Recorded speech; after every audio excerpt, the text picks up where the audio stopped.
आप सभी का हमारे चैनल देवी कृपा में हार्दिक स्वागत है। आप सभी को जय माँ पराशक्ति। आज हम किसी साधना के विषय पर नहीं अपितु एक महाशक्ति जो माता जगदम्बा का साक्षात स्वरूप है, उन्हीं महाशक्ति के बारे में, उस जगदम्बा के स्वरूप के बारे में जानेंगे। इनका नाम है माता महाविद्या भुवनेश्वरी। यह श्री विद्या के भी अंतर्गत आती हैं। तो चलिए हम लोग समय व्यर्थ न करते हुए इनके विषय में जानते हैं कि इनके स्तोत्र में इनकी वंदना, इनका वर्णन किस प्रकार से किया गया है और इसको करने से हमें क्या क्या प्राप्त हो सकता है। इस स्तोत्र में जो चीज़ें संस्कृत में बताई गई हैं वही हम आप सभी को हिंदी भाषा में बताने का प्रयास करेंगे, क्योंकि हर व्यक्ति आज के समय में संस्कृत पढ़ना या बोलना और समझना नहीं जानता है, इसलिए हम इसे हिंदी में आप लोगों के लिए लेकर आए हैं। आप सभी इसे सुने। हे माँ, आप ही श्री विद्या हो, आप ही अखिल ब्रह्मांड की जननी हो। ब्रह्मा, विष्णु तथा शिव की माता, अखिल विश्व की सृष्टि करने वाली भगवती जगदम्बा आप ही हैं। आप ही सृष्टि का सृजन, पालन और अंत में लय अर्थात संहार करने वाली भगवती आप ही हो मैया। हे माँ पार्वती, पृथ्वी, जल, वायु, आकाश, सूर्य तथा चंद्र में जो महाशिव व्यापक हैं तथा जो मदन को दहन करने वाले हैं, उन महाप्रभु शिव को भी त्रैलोक्य शक्ति संहार करने की आपसे ही प्राप्त होती है भगवती। हे माँ, आपके चरणों से पवित्र हुई शिव के शीश की जटा में त्रिधारा वाली श्री गंगा भी आपकी ही कृपा से पूजित है। इसी कारण से उनका भी महत्व बढ़ जाता है। हे माँ, हे महामाया, चंद्र से एकमात्र कुमुदनी खिलती है और सूर्य के प्रकाश से कमल की मुस्कान बढ़ती है। इस प्रकार एक एक वस्तु के सुखार्थ, एक एक पदार्थ इस धरा पर आपके ही श्री चरणों की कृपा से उत्पन्न हुआ है और अंत में आप में ही विलीन हो जाएगा। हे भगवती जगदम्बा, आप समस्त सृष्टि में व्याप्त होकर सभी को आनंद प्रदान करने वाली हो। हे माँ, विश्व में आप ही सर्वाधिभूता होकर निरंतर चिर यौवना बनी रहती हो भगवती। आप अत्यंत कठिन पर्वतराज की पुत्री होने पर भी अत्यंत ही सुकोमल हैं। समस्त वेद आपसे उत्पन्न होने के पश्चात भी आपकी महिमा का वर्णन करने में असमर्थ हैं।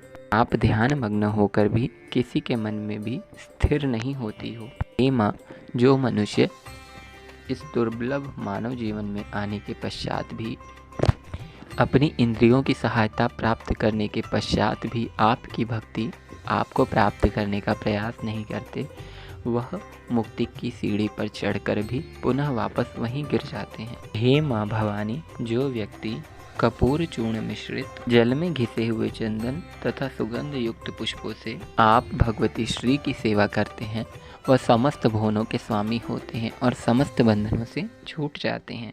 हे माँ जननी, आप मूलाधार चक्र में सर्वकारा श्री कुंडलिनी रूप से स्थित होकर सारे विश्व को उत्पन्न करती हो तथा मूला आधार से ऊर्ध्व में स्थित पद्मों की बिजली से भेद कर सहस्त्रार्थ में स्थित शिव से संग करती हो। श्री कुंडलिनी स्वयं के अभ्यास से जागृत होती है। हे माहेश्वरी कुटुंबिनी भगवती माता, आप श्री सहस्त्रार निर्गत सुधा पीयूष रस से स्वयं की देह को स्नान कर सुषमा मार्ग से पुनः मूलाधार चक्र में विश्राम करती हो। इस मनुष्य के हृदय कमल में आपके भावों का उदय नहीं होता, वह मनुष्य बार बार गर्भ धारण करते हैं। हे भगवती, आपके अत्यंत ही प्रकाशवान लंबे सुंदर केश हैं। आपका मुख सहस्त्रों सूर्यों के समान प्रकाशमान और दिव्य प्रतीत होता है, जिसकी वर्णन और वंदना करने में कोई भी समर्थ नहीं है। आपकी चार भुजाओं में ज्ञान मुद्रा, जप माला, कलश तथा पुस्तक धारण करने वाली हो। हे माँ, प्रपतः सुवर्ण की 4 हाथियों द्वारा जल पूरित घटाभिषेक, 2 हाथों में पद्म तथा 2 हाथों में वर अभय मुद्रा युक्त श्री भगवती महालक्ष्मी स्वरूपा भी आप ही हैं। हे माँ भवानी, श्री महासिंह वाहना, विभिन्न प्रकार के अस्त्र और शस्त्रों को धारण करने वाली भगवती जगदम्बा, आपको बारंबार नमस्कार है। हे माँ, प्रश्वेद बिंदु सुशोभित मुख कमल वाली गुंजा फल निर्मित हार यष्टि धारण किए हुए रत्नाकुश रक्त वसना अर्थात लाल रंगों के वस्त्रों से सुशोभित भगवती श्री महाजगदम्बा, हम आपको बार बार प्रणाम करते हैं। हे भगवती कृष्ण कांति युक्ति स्वरूपिणी, स्वयं कामदेव को भी अपने वश में रखने वाली महाकामेश्वरी जगदम्बा, आपको सहस्त्रों बार प्रणाम है। हे माँ, नीले कंठ जैसे कार हंस नुपुर ध्वनि से आकर्षित होते हैं, उसी प्रकार वेद आपके श्री चरणों में सदा आसक्त रहने वाले हैं। हे महामाया भगवती, मैं आपके श्री चरणों को अपने हृदय और मस्तक पे धारण करने की इच्छा रखता हूँ। हे माँ भवानी विश्वनाथ विश्वध्वज, भगवान महाशिव अपने तीनों नेत्रों से आपके इस महादिव्य स्वरूप के दर्शन कर तृप्त होते हैं।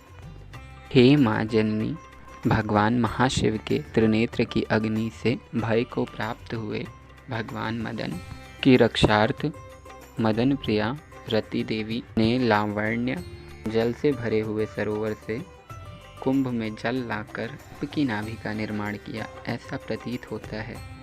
हे भगवती महामाया श्री, आपकी वंदना और वर्णन करने में स्वयं त्रिदेव भी सक्षम नहीं है। स्वयं वेदों में भी इतना सामर्थ्य नहीं है कि वह आपका भली प्रकार से ज्ञान प्रदान कर सके। इसलिए हे महामाया भगवती जगदम्बा, हम आपको सहस्त्रों बार प्रणाम करते हैं। जिस प्रकार से आप अंधकार के सम्मुख प्रकट होकर समस्त अंधकार को नष्ट करने वाली हो भगवती, उसी प्रकार से आप हमारे हृदय में वास करो और हमारे जीवन में अज्ञान रूपी अंधकार का नाश करके प्रकाश रूपी सूर्य का उदय करो जगदम्बा। आप श्री के चरणों में यह विनती मैं जीवन पर्यंत करूं, जिससे कि यह जीवन सार्थक होकर दोबारा गर्भ धारण न करना पड़े। हे भगवती महामाया जगदम्बा आदि पराशक्ति स्वरूपिणी, हे महामाया भुवनेश्वरी, कृपा करें माँ, हमें इस भवसागर से तारने के लिए आप स्वयं ही सहायता करें और इस जीवन के बंधनों से हमें मुक्त करके परम धाम में मोक्ष को प्रदान करें। इस स्तोत्र को हृदय में धारण करने वाले मनुष्य को तीनों लोकों में किसी भी स्थान पर कोई भय नहीं होता। वह तीनों लोकों में अपनी इच्छा से कहीं पर भी कभी भी आने जाने का सामर्थ्य स्वयं आपके माध्यम से प्राप्त होता है। वह समस्त भुवनों का स्वामी हो जाता है। अगर आप श्री की कृपा दृष्टि उस मनुष्य पर एक बार भी पड़ जाए तो उसका जीवन सदा सदा के लिए धन्य हो जाता है और अंत काल में स्वयं भगवती आपके द्वारा ही उसे सद्गति प्रदान होकर आपके मणिद्वीप में स्थान प्राप्त होता है। हे महामाया भगवती ब्रह्म स्वरूपिणी जगदम्बा, हमें इस स्तोत्र का पूर्ण फल प्रदान करें, जिससे कि हमारे जीवन से समस्त पाप और तापों का नाश होकर अंत में आप श्री के श्री चरणों में हमें स्थान प्राप्त हो। जय माँ जगदम्बा भगवती आदि पराशक्ति स्वरूपिणी भुवनेश्वरी। तो मित्रों, आज यह स्तोत्र यहाँ पर पूर्ण हुआ। आप इस स्तोत्र को स्वयं पाठ भी कर सकते हैं और इसका श्रवण भी करने से आपको पाठ का ही फल प्राप्त होता है। आप लोग इस स्तोत्र को ज़्यादा से ज़्यादा लाइक करें, शेयर करें, सब्सक्राइब करें। आप सभी लोगों का धन्यवाद। जय माँ पराशक्ति।